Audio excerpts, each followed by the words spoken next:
Jan Suraaj party వ్యవస్థాపకులు ప్రశాంత్ కిషోర్ ఎన్నికల ప్రచారంలో జోరును పెంచారు. బీహార్ అసెంబ్లీ ఎన్నికల్లో సత్తా చాటేందుకు ప్రశాంత్ కిషోర్ ఎంతో వ్యూహాత్మకంగా ముందుకు సాగుతున్నారు. ఓవైపు ప్రత్యర్థులపై విమర్శలు చేస్తూనే మరొక వైపు వారు చేసే విమర్శలకు గట్టి కౌంటర్ ఇస్తున్నారు.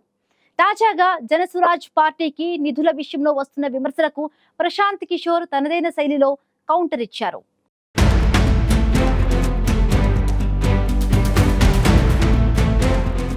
బీహార్ అసెంబ్లీ ఎన్నికలు సమీపిస్తున్న నేపథ్యంలో రాజకీయ పార్టీలు ప్రచారంలో దూకుడు పెంచాయి.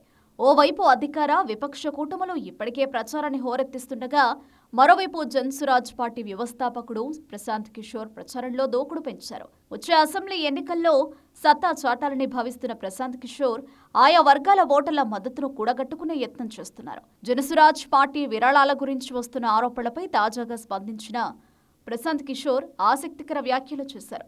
డొల్ల కంపెనీల నుంచి విరాళాలు వస్తున్నాయని ఆరోపించిన వారికి ప్రశాంత్ కిషోర్ గట్టి కౌంటర్ ఇచ్చారు. కేవలం 2 గంటల పాటు సలహా ఇచ్చినందుకు 11 కోట్లు తీసుకున్నానని చెప్పిన ప్రశాంత్ కిషోర్ ఇది బీహార్ కుర్రాడి శక్తి అని ఆసక్తికర వ్యాఖ్యలు చేశారు. తాను నిధులను వృత్తిపరమైన ఫీజులతోనే సమకూర్చుకున్నట్లు ప్రశాంత్ కిషోర్ వెల్లడించారు. జీఎస్టీ, ఇన్కమ్ ట్యాక్స్ చెల్లించి తన సొమ్మును జనసురాజ్ పార్టీకి విరాళంగా ఇచ్చినట్లు ప్రశాంత్ కిషోర్ వివరించారు.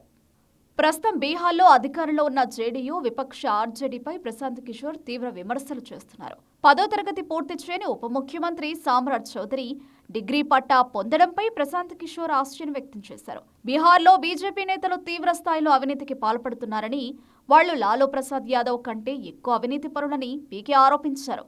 ఆర్జేడీ నాయకుడు లాలూ ప్రసాద్ యాదవ్ కుటుంబం గురించి మాట్లాడుతూ, ప్రజలంతా తమ పిల్లలను ఎలా చూసుకోవాలో లాలూ ప్రసాద్ యాదవ్ నుంచి నేర్చుకోవాలని పీకే ఎద్దేవా చేశారు. లాలూ కుమారుడు తేజస్వి యాదవ్ 9వ తరగతి కూడా పాస్ కాలేదని పీకే అన్నారు. లాలూ తన కుమారుడి భవిష్యత్తు గురించి ఆందోళన చెందుతున్నారని, తేజస్విని బీహారుకు రాజును చేయాలని తెగ ఉబలాట పడుతున్నారని పీకే విమర్శించారు. సామాన్యుల పిల్లలు గ్రాడ్యుయేషన్ పూర్తి చేసినా వారికి ఉద్యోగాలు రావడం లేదని ప్రశాంత్ కిషోర్ దుయ్యబట్టారు.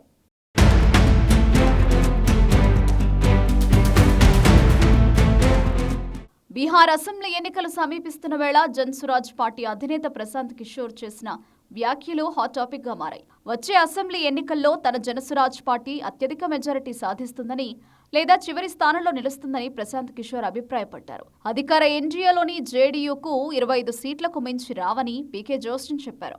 బీజేపీకి కూడా ఓటమి తప్పదన్న పీకే, విపక్ష మహాగఠబంధన్ 3వ స్థానంలో నిలుస్తుందని, తన పార్టీ పూర్తి ఆధిక్యం సాధిస్తుందని పీకే ధీమా వ్యక్తం చేశారు. తాము మొత్తం 243 స్థానాల్లో పోటీ చేస్తున్నట్లు ప్రశాంత్ కిషోర్ ప్రకటించారు. రానున్న అసెంబ్లీ ఎన్నికల్లో జనసురాజ్ అయితే టాప్లో లేదా చివరిలో మాత్రమే ఉంటుందని, మధ్యలో ఉండడం జరగదని ప్రశాంత్ కిషోర్ చేసిన వ్యాఖ్యలు బీహార్ రాజకీయాల్లో చర్చనీయాంశంగా మారాయి. ప్రముఖ రాజకీయ వ్యూహకర్త ప్రశాంత్ కిషోర్ ప్రత్యక్ష రాజకీయాల్లోకి అడుగుపెట్టి జనసురాజ్ పార్టీని స్థాపించారు. వచ్చే అసెంబ్లీ ఎన్నికల్లో మెజారిటీ సీట్లను గెలుచుకోవడమే లక్ష్యంగా ప్రశాంత్ కిషోర్ వ్యూహాత్మకంగా అడుగులు వేస్తున్నారు. అధికార విపక్ష కూటములకు ధీటుగా రాణించి జనసురాజ్ ఎన్నికల్లో సత్తా చాటుతుందని ప్రశాంత్ కిషోర్ ధీమా వ్యక్తం చేస్తున్నారు. ఓవైపు అధికార ఎన్డీఏపై తనదైన శైలిలో విమర్శలు చేస్తూనే ఓటర్లను ఆకట్టుకునేందుకు పీకే ప్రయత్నిస్తున్నారు. గతంలో రాజకీయ వ్యూహకర్తగా సక్సెస్ అయిన ప్రశాంత్ కిషోర్ ప్రత్యక్ష రాజకీయాల్లో ఏ మేరకు సత్తా చాటుతారని ఆసక్తి నెలకొంది. ఓవైపు ప్రత్యర్థులపై విమర్శలు చేస్తూనే మరోవైపు వారు చేసే విమర్శలను ప్రశాంత్ కిషోర్ ధీటుగా తిప్పికొడుతున్నారు. వచ్చే అసెంబ్లీ ఎన్నికల్లో జనసురాజ్ పార్టీదే విజయమని ప్రశాంత్ కిషోర్ ధీమా వ్యక్తం చేస్తుండడం రాజకీయ వర్గాల్లో చర్చనీయాంశంగా మారింది. ప్రశాంత్ కిషోర్ తాను చెబుతున్నట్లు వచ్చే ఎన్నికల్లో బీహార్లో సత్తా చాటుతారా లేదా అన్నది చూడాలి.